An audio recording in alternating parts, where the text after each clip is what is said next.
গরুড় পুরাণ অনুযায়ী একবার একটি তোতা পাখির সামনে যমরাজ এসে হাসতে শুরু করলেন। তোতা পাখি বুঝতেই পারলেন যে তার মৃত্যুর সময় চলে এসেছে, সে আর বেশি দিন বাঁচবে না। এই ভয়ে সে ভগবান বিষ্ণুর বাহন গরুড় দেবের কাছে হাত জোর করে প্রার্থনা করে বললেন, হে গরুড় দেব, তুমি তো শ্রীহরির বাহন, আমাকে তুমি রক্ষা করো। যমরাজ আমার সামনে এসে হাসছে, তার মানে আমার মৃত্যু সামনে উপেক্ষা করছে। তখন গরুড়দেব তাকে বললেন, ঠিক আছে তোতা পাখি, তোমাকে আমি 7 সমুদ্র 13 নদী পারে গিয়ে দিয়ে আসছি, সেখানে তোমাকে কেউ ক্ষতি করতে হয়তো নাও পারে। তখন গরুড়দেবের পিঠে সেই তোতা পাখিটি চলে গেল।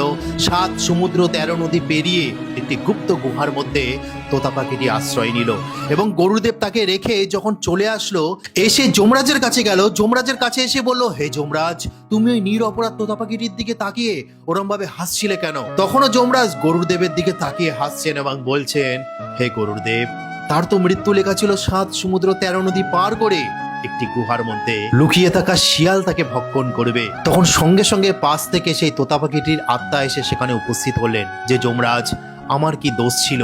তখন যমরাজ তোতা পাখিটিকে বলছেন, এখানে তোমার দোষ গুণ বলে কিছু নেই।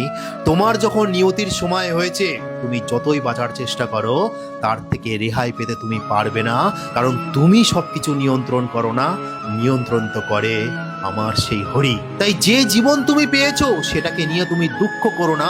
যেটুকু সময় তুমি বেঁচে আছো, ভালোভাবে বাঁচো, খুশিভাবে বাঁচো।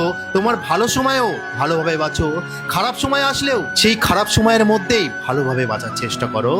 আজ হয়তো তুমি আছো, কাল হয়তো তুমি নাও থাকতে পারো। এইভাবেই যমরাজ একটি সুন্দর শিক্ষা দিয়ে সঙ্গে সঙ্গে সেখান থেকে অদৃশ্য হয়ে গেলেন এবং গরুড় দেবও চলে গেলেন, তোতা পাখিও চলে গেলেন। কিন্তু আমি যেটা বললাম সেটা কি গরুড় পুরাণে লেখা আছে? এটা গরুড় পুরাণে লেখা নেই।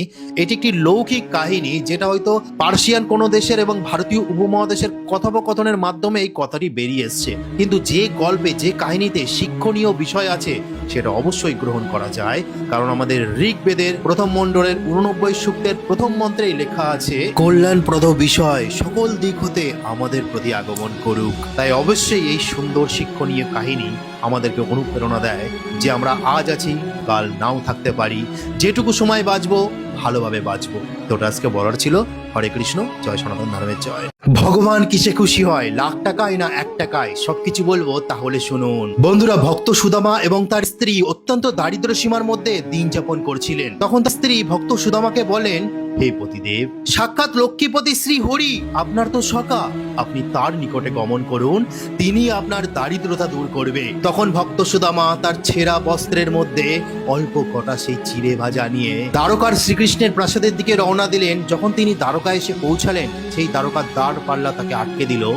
শ্রীকৃষ্ণ বুঝতেই পারলেন যে তার প্রিয় সখা এসেছে। তিনি দৌড়ে গেলেন তার সাথে দেখা করতে। তাকে দেখে তার চোখ থেকে অশ্রু ঝরছিল, ভক্ত সুদামার চোখ থেকে অশ্রু ঝরছিল। ভগবান শ্রীকৃষ্ণ তাকে জোর করে আলিঙ্গন করলেন এবং তাকে রাজপ্রাসাদের ভেতরে তার এবং রুক্মিণী দেবীর সেই শয্যা খাটে বসিয়ে তার পূজা করতে লাগলেন, তার চরণের সেবা করতে লাগলেন। তখন শ্রীকৃষ্ণ বললেন, প্রিয় সখা, কি এনেছ আমার জন্য? তখন ভক্ত সুদামা কাঁদতে কাঁদতে তার ছেঁড়া বস্ত্র থেকে সেই চিড়ে ভাজা বার করে বলছে, হে গোপাল, আমি তো তোমার জন্য বেশি কিছু আনতে পারিনি, আমার যা সামর্থ্য, যা ছিল তাই আমি এনেছি, এটা তুমি গ্রহণ করবে? শ্রীকৃষ্ণ সঙ্গে সঙ্গে তার সেই ছেঁড়া কাপড়ে মোড়া সেই চিড়ে ভাজাগুলো তৃপ্তি করে আস্বাদন করলেন এবং তাকে এতটাই পূজা ভালোবাসা দিলেন, সুদামা লজ্জায় তার কাছে যে দারিদ্রতার কথা বলবে, ক্ষুধা নিবারণের জন্য কিছু সাহায্য চাইবে, সেটা বলতেই পারলেন না। সবকিছু সেবা দেওয়ার পর সুদামা যখন ফিরে গেলেন, তখন বাড়ি গিয়ে দেখলেন তার দারিদ্রতা দূর হয়ে গেছে, তার স্বর্ণগৃহ নির্মাণ হয়ে গেছে। তারপরে তারা সুখে শান্তিতে বসবাস করছিল।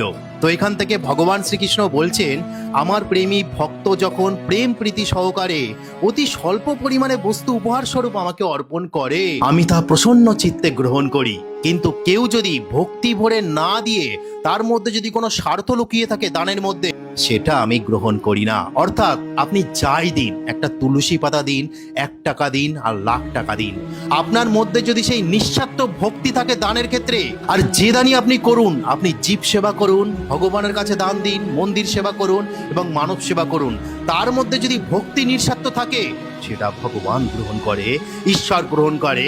কিন্তু ভগবানের সঙ্গে আপনি যদি ডিল করতে শুরু করেন, ভগবান 10 টাকা দিচ্ছি আমার একটা বাইক দাও, ভগবান 100 টাকা দিচ্ছি আমার একটা বাড়ি দাও, তাহলে তো এই স্বার্থের মধ্যে ভগবান থাকে না, এটি তামসিক দানের মধ্যে পড়ে গেল, রাজসিক দানের মধ্যে পড়ে গেল। তাই সর্বদা ভক্ত সুদামার মতো হন, নিঃস্বার্থভাবে ভক্তি ভরে যা আপনার কাছে আছে সেটাই ভগবানের কাছে অর্পণ করুন। ভগবান ঠিক গ্রহণ করবেন এবং আপনাকেও প্রসন্ন করবেন। তোটা আজকে বলার ছিল। হরে কৃষ্ণ, জয় সনাতন ধর্মের জয়।